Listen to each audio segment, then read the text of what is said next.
ভারতের আনারস উৎপাদনের অন্যতম প্রধান কেন্দ্র হিসেবে বিবেচিত বিধাননগরের প্রায় 70,000 কৃষক আনারস চাষ করেন।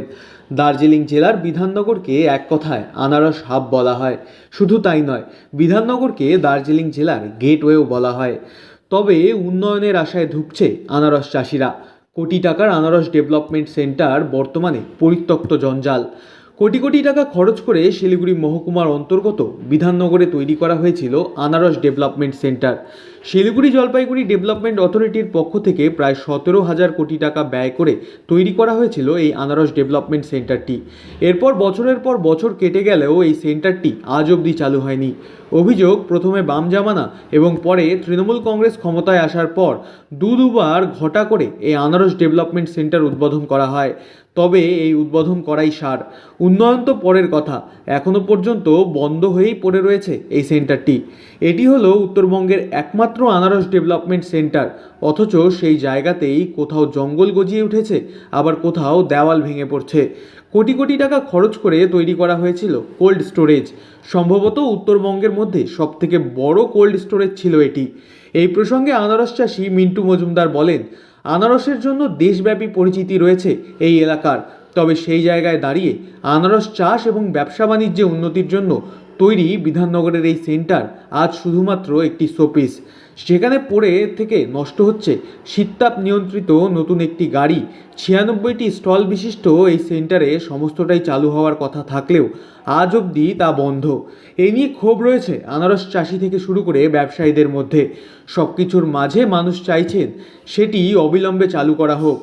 এখন এটা বামফ্রন্ট সময়ে তৈরি হয়েছিল। অশোক ভট্টাচার্য এসজেডির চেয়ারম্যান ছিলেন, তিনি এখানে রাজ্যপালকে দিয়ে উদ্বোধন করেছিলেন।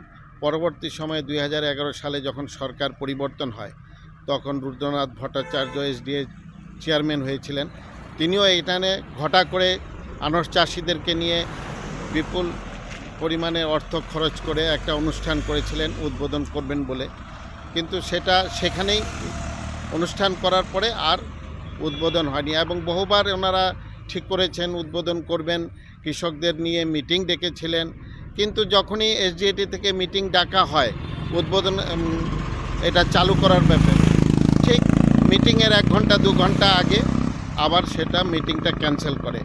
এই সরকারের এবং যারা এসজেডির চেয়ারম্যান আছে এত টাকা খরচা করে কি আনারস চাষিদের জন্য যে তৈরি করেছে, এটা অবহেলার কারণে নষ্ট হয়ে যাচ্ছে।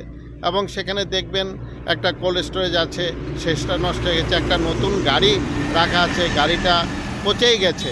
এবং সেখানে সব কিছু আনারস চাষিদের গদি করা থেকে আনারস বিক্রি করার যে কেন্দ্র, সেটা একটা সুব্যবস্থা করা হয়েছিল, কিন্তু এটা এদের অবহেলার জন্য সম্পূর্ণভাবে নষ্ট হয়ে যাচ্ছে। আমি একজন আনারস চাষ করি এবং এই এলাকার পঞ্চায়েত সদস্য আমি। আমার যে সংসদে আনারস বিপণন কেন্দ্রটা গড়ে উঠেছে, আমরাও চাই এটা আনারস চাষিদের স্বার্থে দ্রুত গতিতে সরকার তদারকি করে এটা খুললে ভালো হয়। হ্যাঁ, আনারস বিদেশে এবং সারা ভারতবর্ষে বিধাননগরের আনারস যাচ্ছে এবং আনারসকে কেন্দ্র করে বিধাননগর বাজার গড়ে উঠেছে, বিধাননগরের পরিচিতিটা বেড়েছে।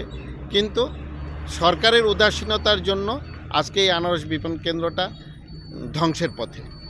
এই আনারস ডেভেলপমেন্ট সেন্টারটি চালু হলে অনেকটাই উপকৃত হবেন ব্যবসায়ী থেকে শুরু করে আনারস চাষিরা। এখান থেকেই দেশ বিদেশে পাড়ি দেয় এই এলাকার চাষিদের হাতে চাষ করা আনারস। বর্তমানে সময় দাঁড়িয়ে কৃষক থেকে শুরু করে ব্যবসায়ীরা প্রত্যেকেই চাইছেন অবিলম্বে এই আনারস ডেভেলপমেন্ট সেন্টারটি চালু করা হোক। শিলিগুড়ি থেকে সুজয় ঘোষের রিপোর্ট, লোকাল 18 বাংলা।